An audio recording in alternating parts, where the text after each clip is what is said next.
Quentin's pawed. I wasn't the only one who changed, Tyler. Both of us did. Now please, excuse me. I need to talk to Freya. I went back in front of the door to knock. Frey, please open it. We need to talk. It's not really what you think. I'm not lying. Please open the door. Let's talk, please. It's just a misunderstanding. No answer. She's completely ignored me. I didn't give up. I continued talking, persuading her to talk to me. Go away, Quent. Leave me alone. Perhaps it's better to give her time to think. All throughout the night, I kept nagging at her, asking her what's wrong. It fed her up so she would naturally act like this. Okay? I'll leave you alone now, but we'll talk tomorrow. I will settle this misunderstanding. The sooner, the better. I'm going now to the rescue operation. Don't worry, we'll all be fine. Good night, Freya. I briskly walked past Tyler, who followed me into the living room. See what Freya is really like, Quent. She doesn't care about you. She doesn't even want to hear your explanation at all. She's full of doubts. She's a rich brat who only wants to listen to herself. Can you really live the rest of your life with a woman like that? I'm the only one who cares about you. I will fight for you, Quent. I will fight for our love.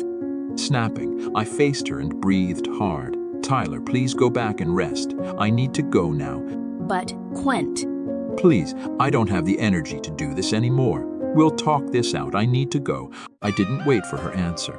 I boarded my Jeep and drove into our point of rendezvous where the team, including Scott, Lucian, and Lyra, who insisted on coming, were already assembled. We didn't waste time. Any second that we spent lounging around could be a waiting death game for the missing guests. We already know the missing woman. She's Freya's friend, maybe one of the friends she met at a party. Lyra transformed her face into a wolf to activate her super smell ability while traversing deep into the forests. She stopped at a spot at the heart of the foliage and went down to smell the soil. This is clearly the work of someone who knows magic. It's definitely witchcraft performed by a witch or someone who knows how to use one. These footsteps, I can still smell the stink they left on the way. Lyra informed them and warned them afterwards. Be alert, everybody. They could have left a trap made out of magic that is harmful to us.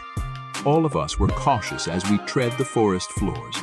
Witches and humans who have a way with witchcraft are the biggest enemies of werewolves. They could kill us, imprison us, and maim us using their magic alone. As we approached the end tip of the island, a piece of paper stashed on a tree was caught by my super eyes. Jumping at the tree and taking it in a precise swoop, I opened the small paper which revealed a threatening note. We have Morris's baby. Make one wrong move and expect to see how we turn it into dust and deliver it to your doorstep. We went all silent, overwhelmed by the heavy obstacle ahead of us. This is actually bigger than what we've initially thought. Freya's poich, I woke up feeling sordid all over. My head is yet again having a war with my own bones. It's being barged by a hammer this time. I tried to recall what happened last night, but my head is an empty slate again, unlike the other times when I was drunk, where there were some snippets that gave me small hints. Now it is completely far worse. I was so drunk that I could not remember anything at all. The door opened and Lyra came in carrying a cup of tea for me. Thank you. I took a sip and felt myself being transported directly to heaven. Gosh, that's so refreshing. Glad you're awake now. You remembered what you did last night? She teased me, feeling uneasy and nervous at the same time. I bit my finger and shook my head. What did the great spirit of alcohol make me do this time? Oh, so you don't remember kissing Quentin in front of everybody? What I did? I shrieked. Memories start coming back to me.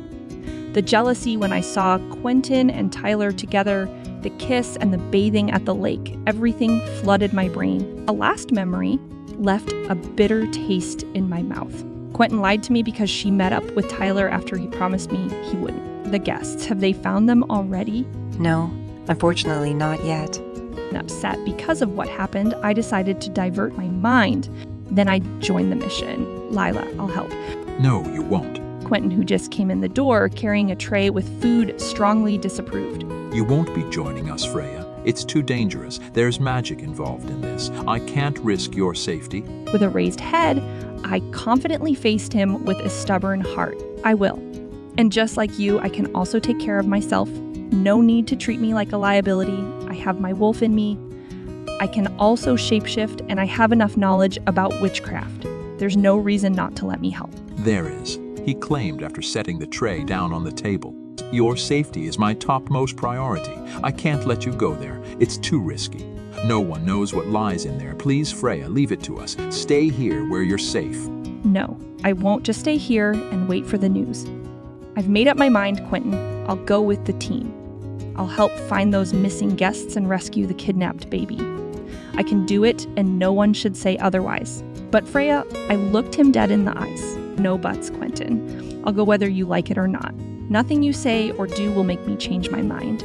I badly want to help in rescuing that baby, sensing a different energy around me. He zipped off his mouth and stopped arguing with me. After preparing everything I'll be needing for the hike into the forest, I popped up a medicine to help with my headache. If I had a choice, I would like to drive my own Jeep or ride with Lyra, but I don't want them to be suspicious about our relationship. I don't want them to know that I had another falling out with Quentin. During the trip, I can feel his glances at me. He made sure I would feel his presence by helping with the seatbelt, asking if I'm really all right or if I was hungry or thirsty. At some point in time, he made it clear to me that he wanted to clarify a misunderstanding last night. I didn't go to Tyler last night. What you saw is purely just coincidence. She went to me to talk to me, but I refused. That's because I promised you I won't. I didn't break my promise, Freya. But it's already too late. I blocked him out of my thoughts by plugging in my earphones. There are times when he had to stop to change a route because of a huge amount of debris on the way. He would talk with me, but I would just ignore him. After arriving at a spot to rest for a while, Quentin left me for a bit to get the equipment, supplies, and food from Lucien since he has the biggest Jeep. Stay here. I'll be back. He brushed my hair and then ran towards his brother, who's been looking our way since the second we showed up. Leaning in the backrest, I massaged my head, which still throbbed. While picking up my bag to get some medicine, I got a message from Tyler. I'm thinking twice whether to read it or not. I don't want to further add some more negativity to my already bad day. In the end, I decided to click it out of curiosity. Listen to this clip, Freya. This will make you open your eyes about your so-called marriage with my boyfriend. I glanced at Quentin from afar, who is still busy talking with Lucien before I put back on my earphones and clicked on the attached clip of recording. Tyler, please understand our situation. I don't have any choice but to marry Freya. My hands are tied. I stiffened when I heard Quentin's voice. How about our plans, Quent? How about the dreams that we made together? Tyler is already crying. I will still fulfill them with you. Don't worry. His voice became gentle and soothing. I never heard him use it on me or anyone in his family. Maybe it's only exclusive for Tyler. But how? You're marrying her. How about this? Let me again make you a promise, Tyler. I promise you that you'll always come first, whatever happens. I won't look at Freya as a woman. You're the only woman I love, and you are my mate, so I would never fall for her. There's no chance that I would ever love her. I paused the clip when my chest started to tighten in its cage. My heart beat wildly, and I felt my stomach twisting in agony. I pocketed my phone to inhale some air. We're in the middle of the forest full of fresh air, but my head is muddled by a lack of focus. When I got my courage back, I resumed listening to the clip. Is that it? Tyler barked. Nothing more? I also promise to never consummate our marriage. I will never sleep with Freya. There are a number of certain marital traditions I could invoke to avoid going into bed with her. I'm willing to do this for you, Tyler. That's how much I love you. A tear fell off my eye. You're everything to me, Tyler. I do everything for you. I ended the clip and rubbed out my eyes. My mind dove into the memories in the lake. I remembered how he responded with my kisses passionately, and with the same fervor that I initiated. He made me feel so beautiful with the way he looked at my body admiringly. And when he touched me, I finally felt that kind of connection between us. I'm not the only one who felt that spark. Mates desire each other. I'm sure he felt it too. That's why he gave in to that sexual urge. Doesn't that mean anything to him? Is he just pretending to like me because he pities me? He doesn't want to outrightly reject me because he's considering my feelings. Is that it, Quentin? He only did it out of his duty as my husband. He felt somehow responsible for my happiness. That's why he indulged me with some kisses and hugs. Is this the reason why he's always hurrying to leave me? Whenever we're being too intimate with each other, he promised Tyler that he'll never sleep with me. He needs to keep that promise no matter what. But he promised me too, right? He said the vow, he will not reject me.